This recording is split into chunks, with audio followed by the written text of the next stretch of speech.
Hey everyone, welcome back to Vital Healing. I'm Dr. Candida Schwartz. I'm a naturopathic doctor as well as an intuitive healer. For today's episode, we are going to talk about feeling stuck and depression in general. This May is Mental Health Awareness Month, so the videos this month are going to be focused on mental health. That being said, check out all of my playlists below. I have so many meditations. I have short emotional support videos. I have longer emotional support videos. Check them out because this whole channel is focused on mental health because mental health is all about mindfulness. Mindfulness is all about the mind, the body, and the spirit coming into a place of groundedness, of centeredness, awareness, and ultimately healing. The whole video, this whole channel, the whole purpose is to raise our vibration. So check out the stuff below. Today, I'm going to give you 11 tips on things that you can do when you're feeling stuck and or depressed. This is for when it's an acute issue, like something happened and my depression was triggered, or something that you're chronically sorting through. You had a major trauma and you're still kind of sorting through it and maybe feeling a little bit stuck in it. For this video in particular, I'm going to talk about things that you can just do, whether you're on anti-anxiety medications, antidepressants, psychotropics in general. So whether you're on medication or supplements, this is all safe that I'm talking today. If you're interested in a video specifically about different supplements, please comment below. So before I start, to support my channel, I'd really appreciate you liking, subscribing to the channel, sharing this channel with other people, commenting, and turning on that notification bell. It really, really helps me out because I love doing these videos and I really want to get my voice out there. Okay, so, all right, there's my plug. All right. Number one and number two, I'm going to talk about together because they are the two best ways to mentally reset, process, and sort through whatever is going on for you on a brain level, on a mental level. Because our brain it's got two hemispheres, and at a certain point in the brain stem, the neurons, which are nerve cells, they cross. So at a certain point, our right brain is telling what our left body to do. So when my right brain right now is saying, move my arm, okay? So and vice versa, right? So the two best ways to process and sort through things that have happened to us, again, acute or chronic things, big or little, whatever's going on for you, is to get a proper night's sleep and to walk. Now, walking, when I talk about walking, I'm not saying you're on your phone. I'm not saying walking where your hands are in your pocket. You want to get the bilateral cross crawl going. So arms swinging as your legs are swinging. So right arm is out, left leg is out, and vice versa. Really getting your arms swinging, being out in nature, even better, right? These are two really important things that are going to optimize your overall emotional health and help you process through, get unstuck, and help you sort through some of the depression that you're struggling with. Okay, I can't stress it enough. This is really well documented. I take a lot of continuing education classes, specifically around anxiety and depression and mental health and trauma in general, because it's a big part of my practice. And one company, two incredibly intelligent naturopaths that created a whole line of supplements and a whole line of lab testing specifically around anxiety and depression. And they said, we can sell you a ton of product, but at the end of the day, they really focused on exercise. So it's really, really important. And even if you can just do it for 5 minutes a day and do one thing to optimize your sleep hygiene a day, anything that you can do can really, really help. I can't stress it enough. Again, check my videos below. I've got a lot of support around that. Swimming is also an option, also because you do have that kind of bilateral cross crawl thing going on, but that's not as accessible for everybody. But I just kind of wanted to throw it out there. And think about it. If you're wired and tired in your depression, do a stroll. If you're just really heavy, stuck, and just like, I can't motivate, I can't move, think about getting your heartbeat going. Think about maybe a faster walk, maybe even a jog, okay? Really important. Number 1 and number 2 are key, okay? The third thing that I wanted to talk about is journaling. So what I always used to do, and I did this for 13 years, I did 3 pages. I called them my morning pages. I lit a candle. I burnt I lit aromatherapy. I did a whole thing with it. I saged, I smudged. It was the first thing that I did when I woke up. The first page is all about getting it out. You can say all of the nasty, negative, you just have at it. That first page is getting it all out. The second page is all about problem solving, solution, change of perspective, just kind of sorting out. Maybe that person wasn't really trying to be rude to me. Maybe they were just really having a bad day.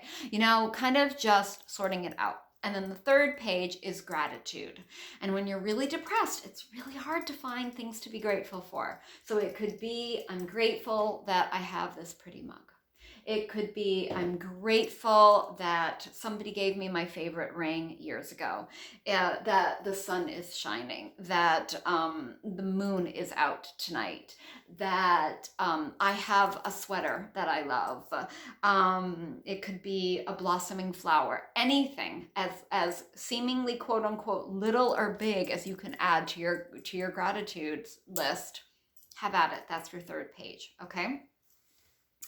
The fourth thing that I wanted to talk about is laughter. Laughter and crying, in my opinion, are the same thing. So if you're crying, you're already getting that cathartic release. But now we need to balance it out. So laughing is so important. So think about this. If you're going to be on screen time, think about, adding 2 or 3 minutes a day where you're doing something that's funny, a funny video on YouTube or something.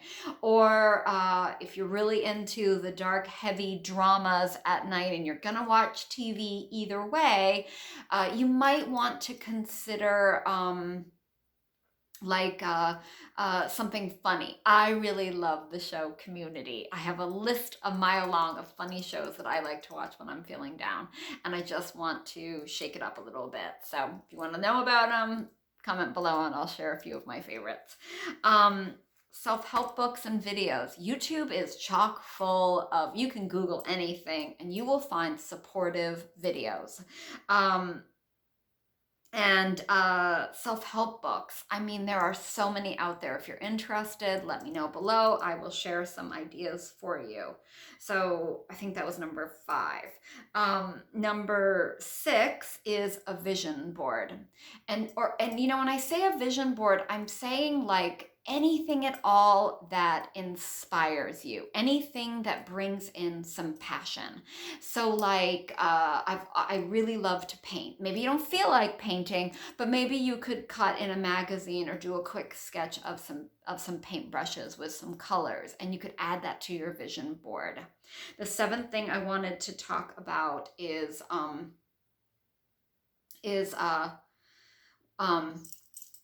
I just lost it. The 7th thing that I wanted to talk about is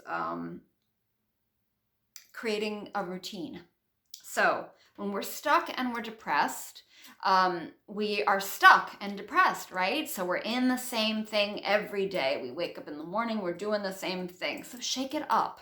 Even if it's like shaking it up in any way possible, right? Anything at all. You normally take your morning coffee on your black couch, change it up, go to the chair in the room or go into a different room or find a space that has a little bit of sunlight or maybe is near a window or something. Anything, any kind of little change in your daily routine can be really helpful. The next thing that I wanted to talk about, number 8, is incorporating emotional freedom technique and or meditation. Emotional freedom technique is a process I've talked about a lot. It's tapping. This is an old this is an old thing that psychoanalysis used to do. It's an old, what's the word? I'm losing the word. But it's an old thing that people did to process emotions. So all you do is say, I'm feeling depressed. And then you process through your depression. There are tons of videos out there, and I will send some links below, but you do all of these different points and you process out the emotion that you're feeling or the stuckness that you're feeling or whatever. I will put links to that below. Okay, so number 9. I love stone therapy. I really strongly believe in stone therapy. When we are depressed, we are feeling typically hopeless and discouraged. Typically when we're depressed, we're stuck very low, like we're very low, heavy in the earth, heavy in our bodies, right? So our upper crown chakra is typically not very open. So I just chose an amethyst. This is on my Etsy page. If you're interested, it is available. But this amethyst stone is really beautiful for connecting you to your higher self, for bringing in some hope, for bringing in some faith, for connecting you to spirit, to remind you that somebody, something, angels, God, heaven, anything is out there and you can connect to them. You can listen to them. You can connect deeply to yourself because we lose that, right, when we're depressed. Other stones that I really like that are just very activating, invigorating, energizing, carnelian, either red or orange carnelian, really great for that. They can really bring in some passion and inspiration, and I love sunstone. Sunstone just brings in the joy. I also love fire quartz. Again, I do have options on my Etsy pages, but certainly you can find stones and utilize them in so many different ways all over the place. Number 10, essential oils. My favorite are the citrines and the mints. I think that they can be very uplifting, very energizing. I personally really love tangerine and clementine, but I certainly use lemon, peppermint. If anxiety is also a part of it, you might want to consider also like a lavender lemon kind of aromatherapy blend that you either put on topically or diffuse.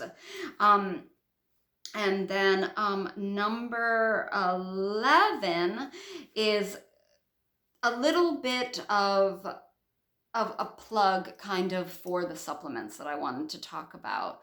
But one thing that I really think is really important, especially if depression and or anxiety are chronic in your life, you might want to consider going to your healthcare provider and asking for an MTHFR mutation testing. It's a simple blood test. Medical doctors are even a little bit more open at this point to ordering it. It's really great for people that have lots of chronic illness, and it's very easily corrected with some simple methylated B vitamins. I'm not going to go into that right now, I'm not going to go into all of that right now, but if you struggle with chronic anxiety and or depression and any chronic illness, you might want to ask for this specific blood test. It can really give you a lot of information about what's going on, and it can very simply be corrected and be very preventative for a whole host of health problems that you could have further on down the road. So I will link that below for sure. So those are my 11 steps. I will be focusing on mental health this month. So again, comment below if there's something specific that you would like some videos on, some topics. And please like, share, subscribe, turn on that notification bell. Thank you for your continued support, and take really great care of that beautiful mind of yours. Okay? Have a great day, and we'll see you next time.